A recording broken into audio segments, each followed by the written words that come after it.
ضمن الحملة العالمية التي انطلقت من أجل الحرية الجسدية للقائد عبد الله أوجلان، حملة أرغب اللقاء بالقائد، انطلاقا من النداء التاريخي نداء السلام والمجتمع الديمقراطي الذي أطلقه القائد عبد الله أوجلان بتاريخ 27 من شباط لعام 2025 لترسيخ قيم الديمقراطية والسلام والتعايش بين الشعوب.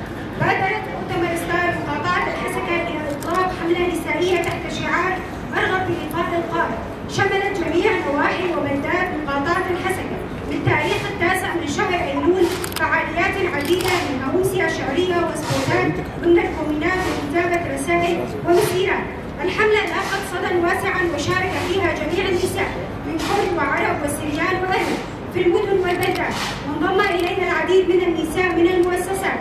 إننا كحركة نسائية بمؤتمر ستار مقاطعة الحسكة نعلن للرأي العام أننا قد اختتمنا فعالياتنا لهذا الشهر بتاريخ 23 من شهر أيلول من خلال استلام العديد من الرسائل التي كتبت بأيادي النساء معبرة عن ارتباطها بالقائد وبفكره الحر، بعدد من الرسائل 1500 رسالة من جميع النواحي وضمن مقاطعة مؤتمر ستار.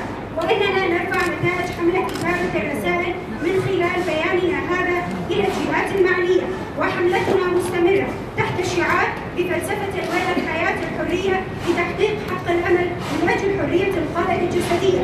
ونؤكد أن مطلبنا يندرج في إطار الحقوق الإنسانية الأساسية وفي مقدمتها حق الأمل والحق في الحرية والسلام والعدالة، ونأمل أن يحظى هذا النداء باهتمام جاد ومسؤول من قبل الجهات المعنية بما ينسجم مع مبادئ القانون الدولي والمواثيق الأممية.